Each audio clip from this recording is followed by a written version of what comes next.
Bonsoir à tous, bienvenue dans Comme un vendredi, bienvenue Daniel Cohn-Bendit. Bonsoir. Et merci d'avoir trouvé le temps de nous rejoindre parce que vous êtes peut-être un peu surbooké en cette période de préparation de campagne pour les européennes, non ? Oui, je fais beaucoup de choses. Je ne sais pas si c'est toujours utile, mais enfin... Alors, je ne sais pas si vous avez eu cette semaine le temps de suivre l'actualité autant que vous l'auriez voulu, mais en tout cas, ce soir, c'est séance de rattrapage, parce qu'on va en parler ensemble de cette actualité. Au sommaire, ce soir, alors, le fait de la semaine, tout d'abord, la signature d'un accord en Guadeloupe après 44 jours de conflit. La belle histoire de la semaine, c'est celle d'un chef qui vient d'obtenir sa première étoile au guide Michelin. Un chef pas comme les autres, qui avant de se lancer dans la grande cuisine, eh bien, était mécanicien en Allemagne de l'Est. Il viendra tout à l'heure nous raconter son histoire. Vous verrez, Daniel Cohn-Bendit, c'est une belle histoire. Et puis notre grand reportage de cette semaine, malades mentaux, droit de cité. C'est une plongée dans le monde de la psychiatrie en France. Enfin, dans un endroit où on ne fait pas de la psychiatrie comme dans le reste de la France, dans le secteur de Lille-Est. Là-bas, les patients sont suivis à domicile. Extrait. Donc elle a demandé expressément à me voir parce qu'elle ne va pas bien.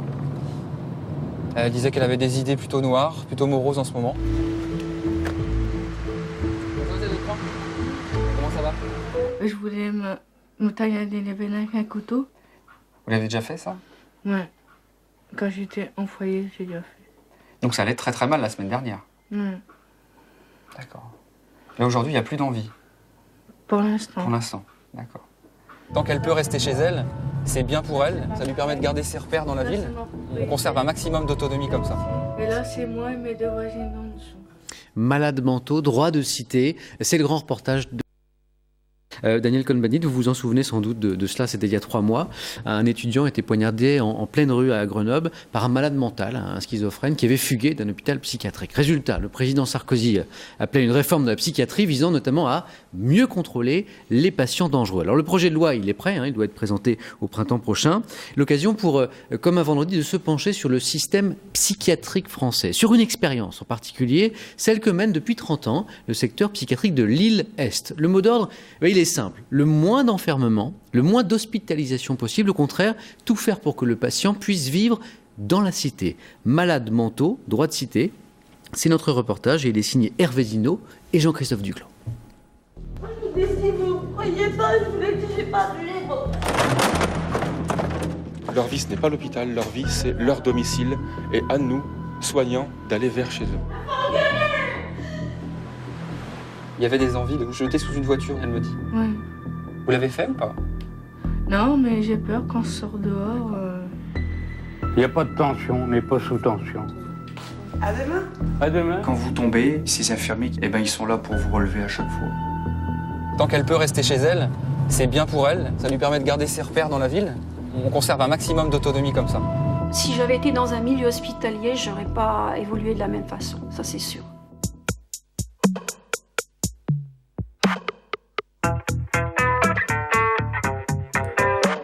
Il avoue avoir consommé 8 comprimés de Valium 10 mg sur toute la journée. Habituellement, 9 heures, on fait le point sur l'état de santé des malades. Psychotiques ou névrotiques, schizophrènes ou dépressifs, ils sont suivis indistinctement par l'équipe du docteur Roland.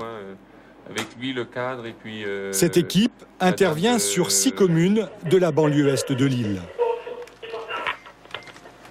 Autour de la table, psychiatres, infirmiers, cadres de santé échangent en permanence des informations sur le contenu des soins, mais aussi le suivi social des patients. Pas d'angoisse, pas d'idée suicidaire. Le traitement est donné le soir et le matin sur Pirandello. Le matin, l'ensemble des structures vont se connecter auront le même niveau d'information et pourront agir en fonction de l'actualité et de l'état de santé de la personne. Soigner hors de l'hôpital demande beaucoup de souplesse et de réactivité. Au bout du fil, un membre de l'équipe présent chez un malade habitant dans une résidence. Il est plutôt désorienté et confus. Le patient est manifestement agité. Des infirmiers vont intervenir. Les infirmiers partent directement pour aller sur la structure, pour essayer de calmer le jeu avec lui, voir qu'est-ce qui se passe et adapter la réponse. En fait, on s'aperçoit que quand on a une réponse assez rapide, la crise se passe et puis on arrive à trouver des solutions. Les infirmiers se déplacent aussi chez les patients hors période de crise. Ce matin, François Joly se rend chez une malade qu'il suit régulièrement. Donc elle a demandé expressément à me voir parce qu'elle ne va pas bien. Elle disait qu'elle avait des idées plutôt noires, plutôt moroses en ce moment. Et elle voulait un entretien assez rapidement. À l'évidence, cette rencontre est importante pour Yvette. Elle attend son visiteur sur le pas de la porte. Comment ça va ? Ça va ? Suite à la mort de ses parents adoptifs, On s'installe à la table ? Yvette a fait plusieurs séjours en hôpital psychiatrique. Elle ne s'est pas encore défaite de ses idées suicidaires, mais vit seule en appartement depuis 4 ans. Vous me disiez que ça allait pas bien là depuis 2-3 jours. depuis 2-3 jours. Mais là, ça va mieux. Je voulais me tailler les veines avec un couteau. Vous l'avez déjà fait ça ? Ouais. Quand j'étais en foyer, j'ai déjà fait. Donc ça allait très très mal la semaine dernière. Ouais. D'accord. Et aujourd'hui, il n'y a plus d'envie. Pour l'instant. Pour l'instant, d'accord. Donc nous, on continue à vous suivre de près à Mademoiselle Delcroix. Et puis bah, vous savez que même après l'entretien, si vous sentez que vous n'avez pas tout dit, vous pouvez me toujours... Après cette visite, Yvette va continuer à voir les soignants régulièrement. Là, c'est la mère de ma sœur. Elle restera dans son studio et mènera une vie presque normale. Là, c'est ma propriétaire. Là aussi. Et là, c'est moi et mes 2 voisines en dessous. Est-ce qu'on peut dire que vous avez une vie normale ? Et si j'aurais pas de cachet, je dirais oui, mais... Parce que je peux pas faire sans cachet, moi. Sans cachet, c'est impossible. Ouais, Pour la soutenir, Yvette a ses médicaments et ses voisines. Heureusement que je les ai, hein, parce que elle me stimule aussi beaucoup. Elle vient ici, puis elle pleure.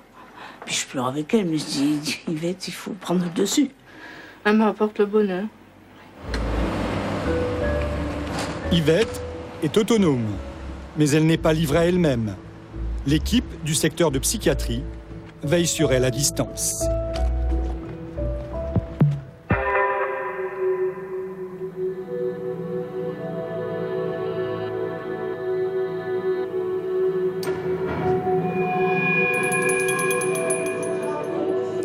L'hôpital psychiatrique n'est plus utilisé qu'en cas de crise aiguë.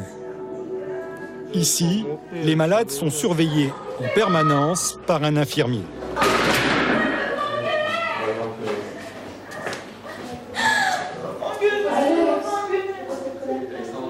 Il s'agit de désamorcer au maximum les tensions, d'apaiser la souffrance.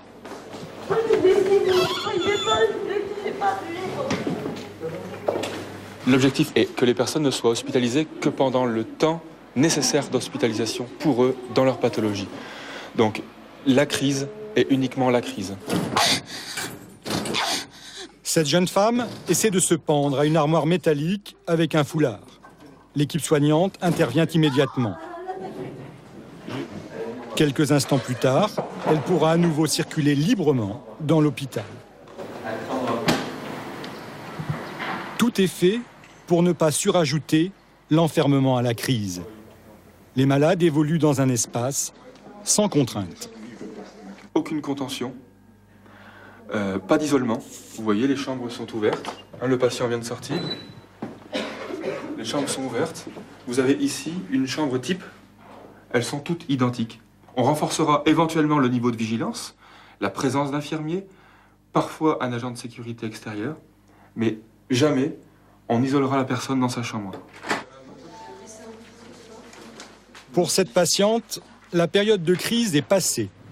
On peut envisager la sortie, même si son état de santé nécessite toujours des soins. Je regarde la télé, la petite maison Paris, et puis boum, tout d'un coup, mes yeux se retournent, je commence à trembler, un cœur qui bat vite. Je sais pas, on dirait que c'est un sort qu'on m'a jeté, puis que je suis... Un psychiatre évalue une dernière fois sa capacité à affronter l'extérieur, le réel. D'accord. Donc on va vous parler un petit peu maintenant de la prise en charge au domicile, ok ? Donc en soins intensifs intégrés dans la cité. Il faut maintenant lui apporter une réponse thérapeutique et sociale. Donc il passe chez vous à un horaire qui vous convient.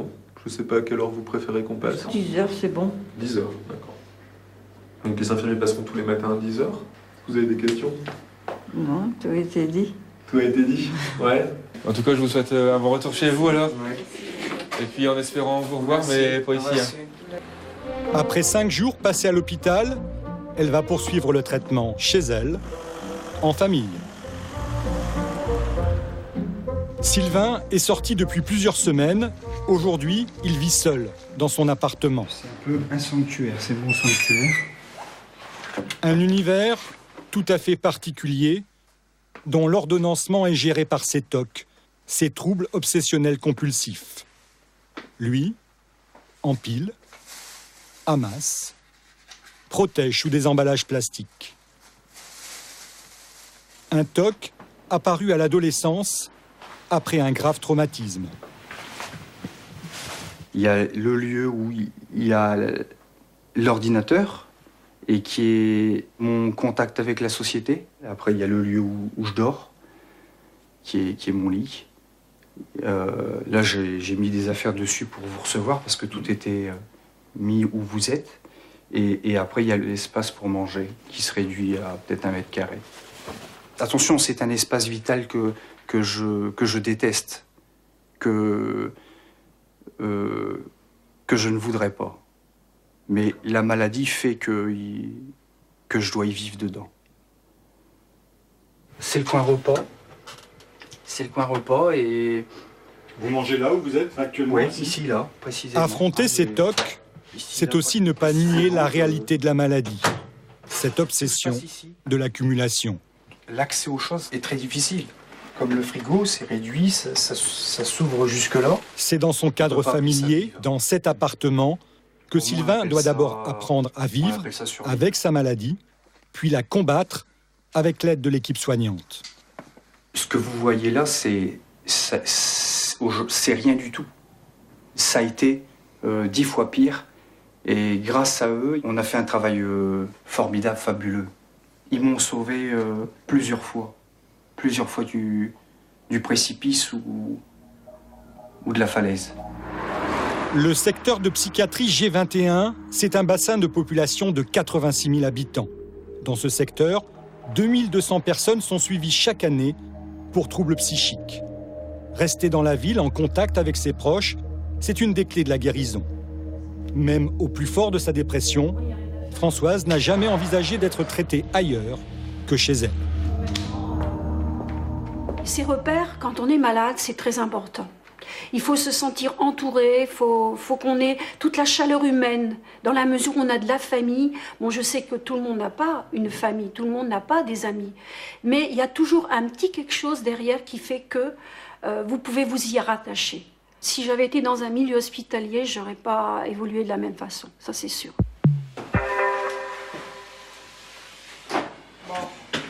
À la décolleuse, Bernard. Il travaille régulièrement sur des chantiers thérapeutiques sous le regard vigilant d'un éducateur. Prendre une décharge? Non. Moi, ça m'inquiète de vous voir comme ça, j'aime pas trop. Il a passé 10 ans de sa vie en hôpital psychiatrique et aujourd'hui, pour lui, travailler, comme il dit, c'est chouette. C'est important de travailler pour vous? Très important. Oui, c'est déjà un soin. on est satisfait soi-même, c'est important. Occupe mon temps, j'attends pas le lendemain. Oui. Après le boulot, le métro, retour à la maison. Un appartement associatif.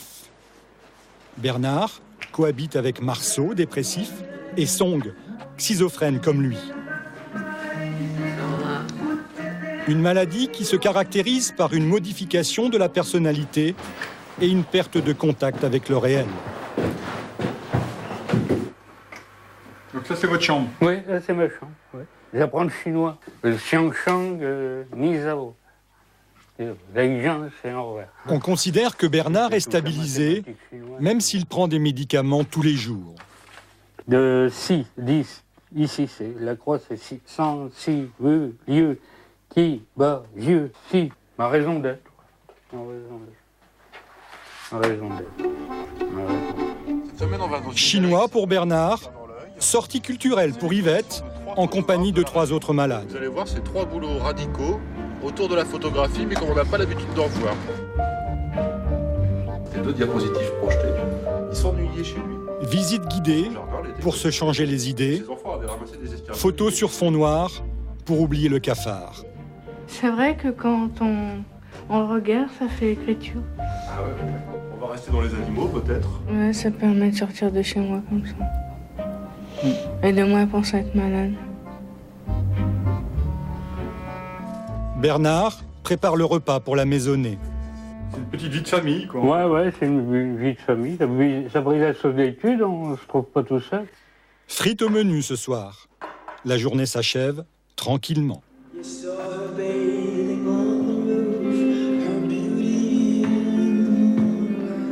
Françoise, elle, est libérée d'un certain nombre d'angoisses, de tensions. Elle se sent mieux. Elle est en passe de venir à bout de la dépression. Elle disparaît, elle n'est plus dans ma tête, elle n'est plus dans mon corps. J'espère au bout du tunnel. Je vais bientôt y en sortir, ça c'est certain. Mais c'est sûr qu'il y a toujours une petite fragilité, mais je fais en sorte de ne pas y penser et puis je fais tout pour ne pas y penser. Repousser les murs de l'hôpital, déstigmatiser les malades mentaux, c'est la méthode de l'équipe psychiatrique de Lille-Est. Et ça dure maintenant depuis 30 ans.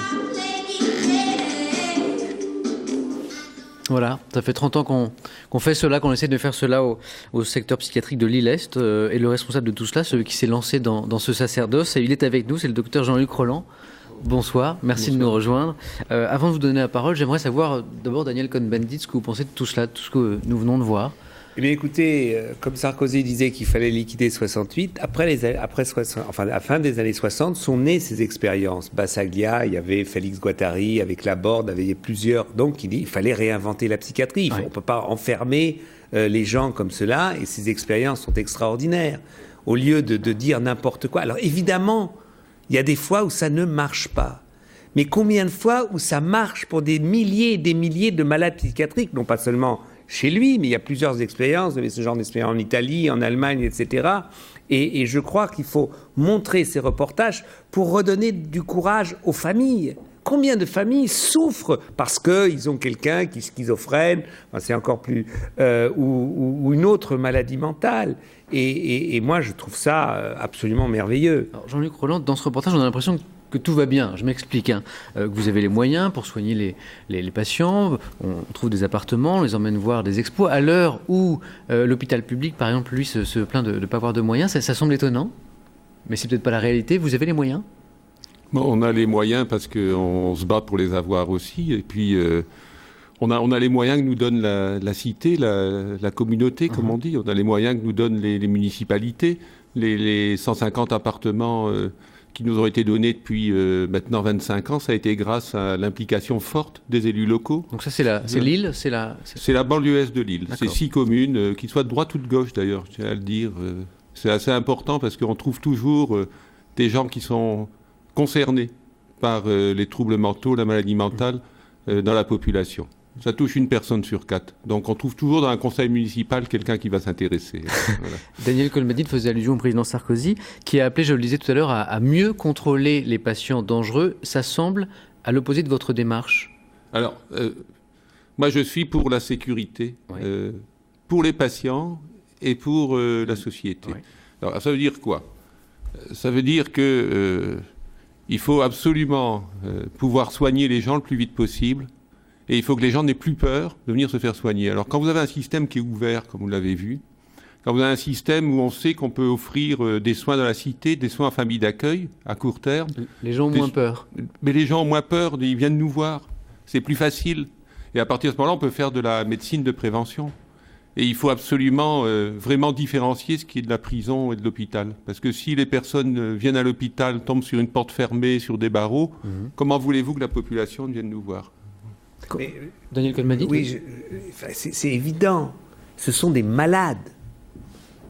Personne n'aurait l'idée d'enfermer en prison des malades, si on le dit comme ça. Alors, il faut pouvoir, et ça c'est une responsabilité énorme, ça je l'avoue, et je ne voudrais pas la porter moi, j'en serais incapable, mais il faut, pour sauver des gens, pour leur permettre de s'émanciper, de se sauver de leur maladie, il faut leur dire, tu n'es pas en prison. Si tu es en prison, les gens, ils se renferment. C'est une tautologie dans leur maladie. Ils s'enferment, ils continuent à descendre, à plonger dans leur maladie. Et ça, c'est le contraire de pouvoir les guérir et les sauver. Jean-Luc Roland, vous parliez du soutien des municipalités, par exemple, mais quand même, le malade mental fait peur. Est-ce qu'au quotidien, vous devez affronter des réactions de rejet, je pense, au pouvoir public, mais aussi peut-être des riverains, puisqu'on voit que vos patients sont dans la cité? Alors, le malade mental fait peur, mais de toute façon, personne n'est malade mental. Vous interrogez, mais quand vous interrogez la population, on l'a fait chez 70 000 personnes en France. On a dit, mais c'est qui le malade mental? C'est toujours le voisin, c'est jamais soi. Et quand on fait passer un test pour savoir si les gens qu'on a interrogés ont un trouble, dans un cas sur 3, ils ont un trouble. Bon. Donc les troubles, ça touche tout le monde. Si je compte bien, nous sommes 3, il y en a moins un de nous 3 au moins des 3. Voilà. Pas bien. Au moins des 3. Et ça touche toutes les catégories sociales. Bien sûr, plus les gens défavorisés, bien sûr, plus les gens qui sont en séparation, en divorce, bien sûr, les gens qui ont des revenus les moins importants, mais tout le monde. Personne n'est à l'abri de ces troubles. Alors, parmi les gens qui ont des troubles, il y a aussi des gens qui commettent des crimes, parce que ce sont des humains, et le crime est humain. Alors moi, je dis toujours, écoutez, ceux qui commettent des crimes, malades ou pas, c'est à la justice de s'en occuper. Et nous, on est là pour soigner. Mais qu'on ne confonde pas psychiatrie, justice, prison, hôpital et soins et enfermement. C'est des choses qu'il faut vraiment laisser à côté. Alors la deuxième chose, c'est pour un système, comme vous avez vu, ça demande beaucoup plus de travail que d'attendre les gens à l'hôpital. On attend les gens à l'hôpital est toujours plein, ça on n'en sort pas. Ça demande beaucoup plus de travail, c'est beaucoup plus intéressant pour la population. C'est beaucoup plus intéressant en termes de déstigmatisation, parce que vraiment... on peut dire que les derniers patients à pouvoir témoigner, comme vous l'avez vu aujourd'hui, sont les patients qui ont des troubles mentaux. Les cancéreux, il y a 20 ans, c'était la même chose. Les gens qui ont eu le sida, il a fallu que les usagers eux-mêmes s'organisent pour dire « mais écoutez, on n'est pas des pestiférés ». Et ici, on a enfin des patients qui arrivent, et je suis très content de cette émission, parce qu'on montre des gens qui arrivent à parler de leurs troubles. Alors ceci dit, c'est encore des gens qui ont des troubles sévères. Comme le jeune homme qui souffre de TOC et qui parle d'une façon admirable. Mais c'est des troubles sévères. Et il y a encore toute une partie de la population, on soigne 2200 personnes, on a trouvé 5 ou 6 personnes qui ont accepté de témoigner, il y en a 2200 qui n'ont pas accepté parce qu'elles ont peur que ça leur retombe sur la figure. Vous savez, je peux même insister, il y a 10 000 suicides par an en France. Voilà. Il y a 900 crimes, dont 1 ou 2% sont liés à des gens qui ont des troubles mentaux. Il y a actuellement, les gens qui ont des troubles mentaux sont 12 fois plus victimes de toute agression de la société et 140 fois plus volées que les autres personnes, que vous et moi. Donc on a véritablement une aide à leur apporter. Et la crise, telle qu'on a pu la voir à l'hôpital, c'est vraiment un tout petit moment dans la vie. Oui. Juste une dernière question avant de nous séparer, puisque nous nous sommes dit tout à l'heure que tout le monde était un peu fou ou personne. Est-ce que vous pensez que la télé rend fou? La télé, comme toute activité humaine, peut rendre fou. Il ne faut pas en abuser comme toute chose. Ça, c'est une question pour moi et une question pour Daniel Cohn-Bendit. Est-ce que la politique et le pouvoir rendent fou? Oui. Absolument. Alors absolument. Mais vous savez, les malades, vous avez compté 1, 2, 3. Les violences sexuelles, les hommes qui battent les femmes, il y en a partout. Alors, je ne dis pas dans cette salle, il y a une dizaine de types, je ne sais pas qui. Et dans tous les milieux. Et dans tous les milieux, etc.